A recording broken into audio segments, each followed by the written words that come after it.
अस्सलाम वालेकुम नाजरीन, मैं मियां अनवारुल्लाह कराम में आपको अपने चैनल पर खुश आमदीद कहता हूँ। चैनल को सब्सक्राइब कीजिए, लाइक एंड शेयर कीजिए और बेल का आइटम भी दबा दीजिए। हज़रात मोहतरम, आज हम गुफ्तगू करेंगे सियासत और अखलाकियात, और बाद हम जायज़ा लेंगे अमेरिका और तालिबान के दरमियान होने वाले मुआहदे की तकमील क्या मुमकिन है या नहीं मुमकिन। आज हम महसूस करते हैं कि सियासत तो भाई रिश्वत सतानी का, बद अखलाकी का, फरेब का, दजल का, धोखे का, लालच का एक मंबा और मरकज बन चुकी है। और ये हमारे लिए कहते हैं सियासत की खराबी का हल क्या है। वो कहते हैं सियासत की खराबी का हल या जमहूरियत की खराबी का हल यह है कि मजीद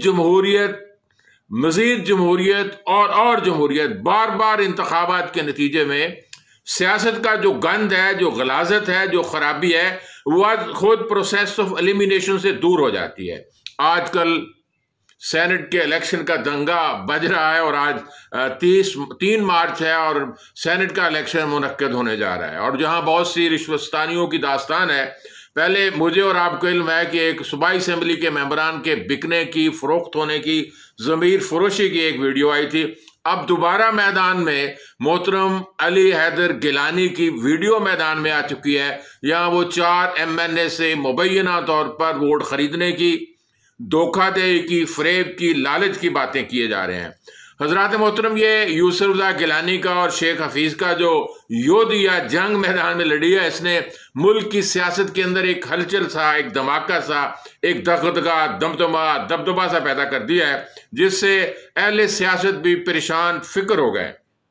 अब जब ये वीडियो मैदान में आई है, उस वीडियो बनाने वालों पर भी कमाल की बात है कि उन्होंने अगर धोखाधड़ी और फरेब से वीडियो बनाई है तब भी नामुनासिब बात है। वीडियो आने के बाद जब अली हैदर गिलानी ने शादिया मरी के साथ मिलकर इकबाली बयान दे दिया है, मार्केट के अंदर आ गया है, तो मैं ये समझता हूँ जब वो ये कहते हैं कि मेरे पुराने दोस्त थे, मैं उनको तरगीब दिला रहा था, उनको वोट ज़ाय करने का तरीका, क्या इतने MNA बुद्धू हैं कि उनको वोट ज़ाय करने का तरीका नहीं आता।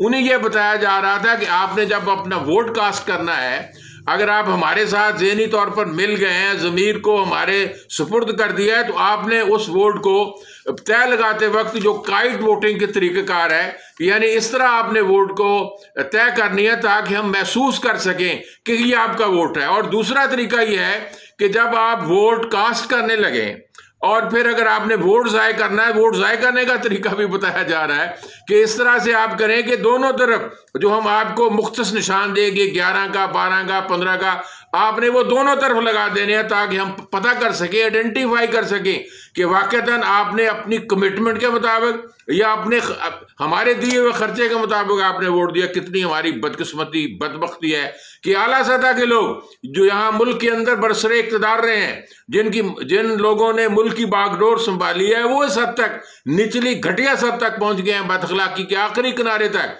कि पहले तो हम ये बात सुनते थे कि बल्दियाती इदारों में ज़मीर फरोशी होती है। अब तो हमारे ईवान बाला, जिन्होंने हमारी तकदीर का फैसला करना है, जिन्होंने पाकिस्तान की खारजा पॉलिसियों को बनाना है, दाखिला पॉलिसी को बनाना है, हमारे तमाम मसाइल का हल तलाश करना है, अगर वहाँ ज़मीर फरोशी का अदारा बन जाए तो मैं इससे बड़ी बदकिस्मती की बात नहीं। इसका मतलब यह है कि दुनिया की कोई ताकत, बड़ी ताकत आकर हमारे पार्लियामेंट को खरीद ले और अपनी मर्जी की कानून साजी कर ले, हमें इससे ये पुरखतर मंजर है। तो फिर इसका हल क्या होना चाहिए सेनेट के इंतखाब का? एक तो वो जनाब मूसा हैदर गिलानी को पाकिस्तान का पीनल कोड पढ़ना चाहिए, जिसमें 171 के तहत, उसकी सब सेक्शन J के तहत और 1 सेक्शन के तहत भी वहाँ जिक्र किया गया है कि अगर आप किसी को इंड्यूस करते हैं और कोर्शन करते हैं, तरहीब देते हैं वोट देने की या ना देने की, उस पर भी जुर्माना और सजा आयद होती है।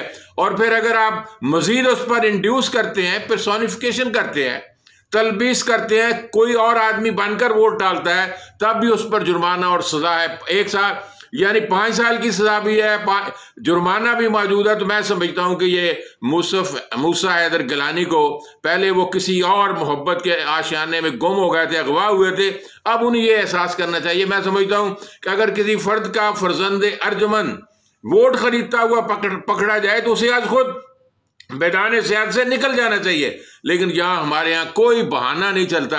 हम हर उस मंजिल बाद अखलाकी की मंजिल को अपनी कामयाबी के लिए पा लेते हैं जो हमारे लिए ज़रूरी होती है।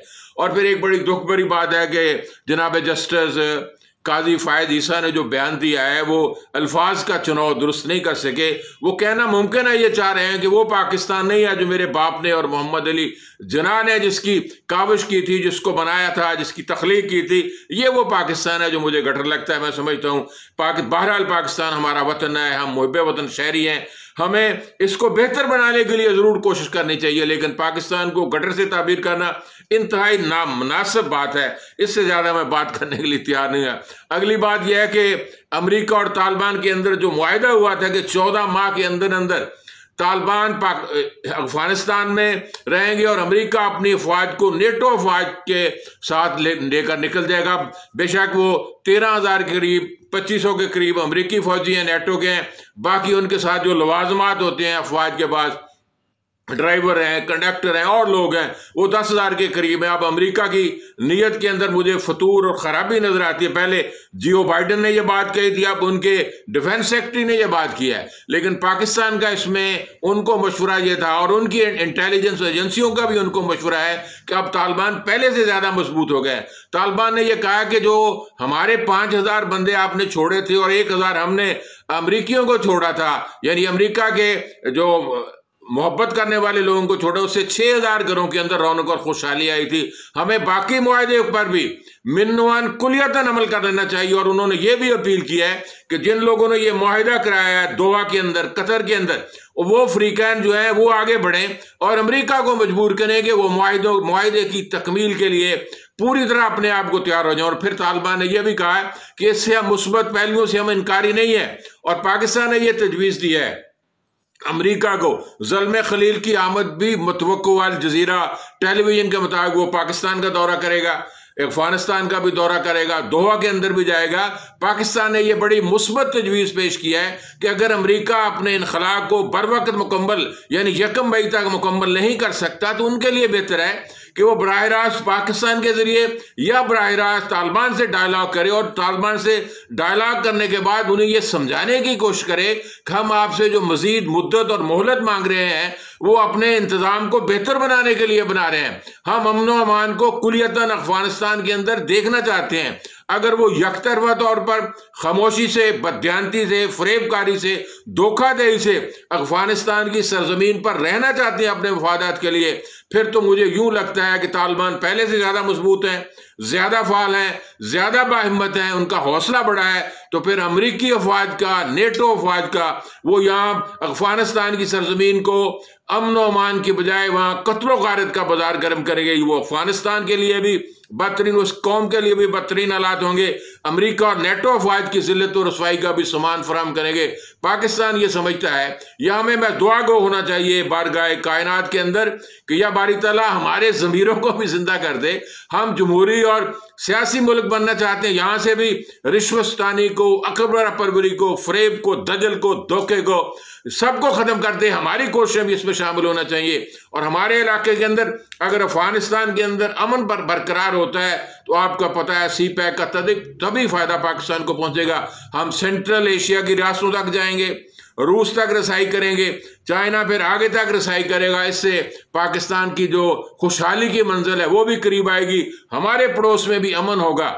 अगर काबुल के अंदर अमन होगा तो फिर दुनिया के अंदर ही अमन हो सकता है। ये काबुल के बारे में इल्हामा इकबाल ने भी ये बात कही थी कि काबुल में अमन नहीं है तो फिर दुनिया भर में, ये दिल है दुनिया का, यहाँ अमन नहीं होगा। तो अमेरिका को ये सोच लेना चाहिए कि इतनी जिल्लत और बाइज्जत तरीके से निकलना चाहिए तो बहुत मुनासिब है।